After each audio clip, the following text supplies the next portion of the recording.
गुलशन बहुत हुआ तुम्हारा। घर में घर का खाना ही मिलेगा। 5 स्टार के एक्सपेक्टेशंस क्यों रख रहे हो? हाँ, मुझे किसी पागल कुत्ते ने नहीं काटा जो हर बार तुम्हारी बकवास सुनती रहूं। क्या बकवास की मैंने? हाँ, क्या बकवास की मैंने? सही तो कह रहा हूँ। दिन भर काम काज करके इंसान थका हारा घर आए और उसे ये फीका बेस्वाद खाना मिले। मेरी तो किस्मत ही फूटी है। मेकअप और फैशन की तो पूरी हिस्ट्री ज्योग्राफी पता है तुम्हें, पर खाना बनाने में एकदम जीरो नॉलेज है। ठीक है गुलशन, कर लो किसी और नई लड़की से शादी या रख लो कोई नई मेड। झूठ बोले, कौवा काटे, काले कौवे से डरियो, मैं मायके चली जाऊंगी, तुम देखते रहियो। ये कहानी है सेजल की, जिसका मायका उसके ससुराल के पड़ोस में ही होता है और अपने पति गुलशन से अगर जरा से भी छोटी मोटी बातों पर बहस हो जाए तो सेजल तुरंत अपना बोरिया बिस्तरा उठाती है और मायके चली जाती है। गुलशन जब उसके खाने की बुराई करता है तब भी वो रोते रोते मायके चली जाती है। मायके जाकर वो सबको गुलशन के बारे में बताती है। बहुत दुखी हो गई हूँ मैं माँ, पापा, भैया, भाभी। गुलशन जी ने मेरे हाथ के बने खाने की बहुत बुराई की। गलती से वो पराठे थोड़े से जल गए थे, लेकिन उन्होंने उसके कारण मेरा दिल भी जला दिया। तभी सेजल की माँ पल्लवी, पिता इंद्रेश, भाई तोशु और भाभी मोनिका कहते हैं, बिटिया तू जाकर रेस्ट कर ले, मैं तेरे लिए तेरे पसंद के पकवान ऑर्डर करती हूँ। हाँ सेजल, ज्यादा टेंशन मत ले बेटा, जा आराम से टीवी देख, एसी ऑन करके चिल कर बेटा, जा।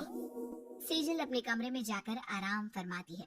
सेजल को बचपन से ही उसके मायके वालों ने काफी लाड़ प्यार से पाला होता है और आज तक वो उसे वैसे ही प्यार देते हैं और उसे किसी भी चीज की कमी पड़ने नहीं देते।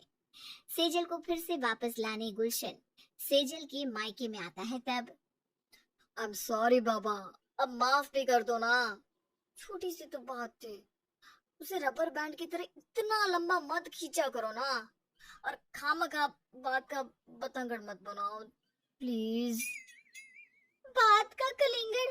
हाँ? मेरा मतलब बात का बतंगड़ सिर्फ और सिर्फ तुम बनाते हो। इस सब की तो तुमने पीएचडी कर रखी है, बोलो मानते हो कि नहीं? अच्छा बाबा आप छोड़ो ये सब और मिंटी पाओ। नंदोई जी आप भी ना मत डांटा कीजिए मेरी ननद को, वहाँ कुछ बिगड़ गया तुम, यहाँ ये हमारा सब बिगाड़ने आ जाती है। चलिए दामाद जी, अब आप आए हैं तो आज आपको खाना तो खाकर ही जाना होगा। पल्लवी गुलशन को खाना परोसती है और गुलशन उस खाने को चखता है और मन ही मन कहता है, माय गॉड, ये मम्मी जी के हाथ का खाना तो सेजल के हाथ के खाने से भी ज्यादा बेस्वाद है। अब समझ में आया, इसमें मेरी बीवी की कोई गलती नहीं, बेचारी की माँ ही इतना बुरा पकाती है तो बच्ची क्या ही तीर मारेगी कुकिंग में।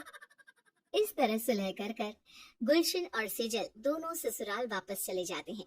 सेजल की सास मीना और ससुर प्रमोद दोनों भी बेटे बहू के बीच कुछ नहीं बोलते, क्योंकि उन्हें ये लगता है कि अगर उन्होंने कुछ कहा तो बात और भी ज्यादा बढ़ जाएगी। ऐसे ही सेजल अपनी हरकतों से बाज नहीं आती और हर बार छोटी छोटी बातों पर बस घर छोड़कर अपने पड़ोस के मायके चली जाती है। What do you mean भूल गया? हाँ?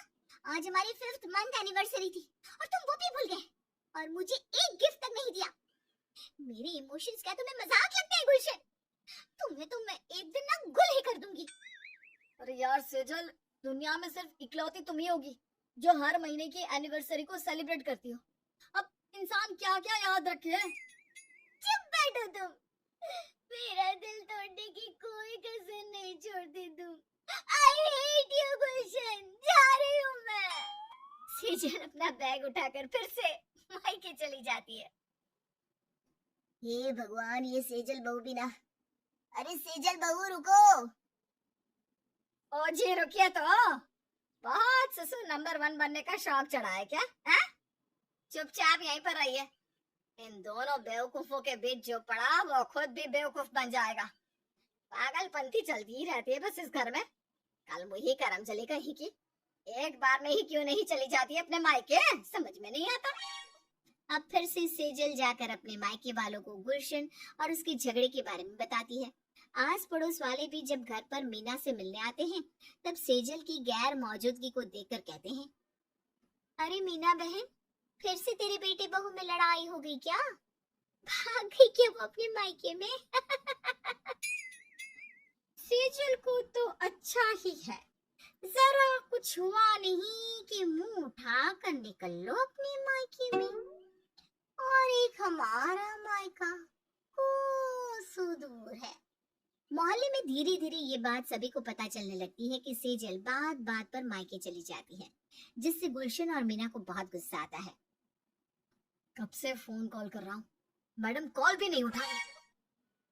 तुझे ही बड़ी मस्ती चढ़ी थी ना उस मनहूस के साथ शादी करने की।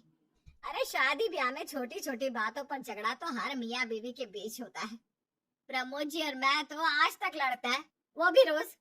लेकिन ये बात बात पर मायके चले जाना और वहां जाकर अपने पति की बुराई करना, ये बिल्कुल शोभा नहीं देता। पूरे मोहल्ले में तो हमारी नाक कट गई है। मैम सॉरी, सेजल की वजह से आपको भी प्रॉब्लम। जा गुल्लू बेटा, जाकर सेजल बहू को वापस लिया। ऐसे बहू का ससुराल को छोड़कर मायके में रहना अच्छा नहीं लगता। लोग नाम रखेंगे। कोई जरूरत नहीं है। ओ ससुर नंबर 1, क्या लोग नाम रखेंगे? है? लोगों ने नाम वाम सब रख दिया है, पूरी इज्जत की धज्जियां उड़ चुकी है। गुलशन बेटा, तुझे मेरी कसम, तू उस नालायक लड़की को लेने नहीं जाएगा। अगर उसे अब आना है तो वो खुद चल कर आएगी। गुलशन दुविधा में फंस जाता है। मीना उसे साफ साफ सेजल को वापस लाने से मना करती है। फिर एक दिन मायके में सेजल देखती है कि उसके भैया भाभी तोशु और मोनिका दोनों किसी बात को लेकर अपने कमरे में लड़ रहे होते हैं। लेकिन तोशु, मैंने तुम्हें लगातार 10 मिस्ड कॉल्स दिए, फिर भी तुमने उन्हें रिसीव नहीं किया।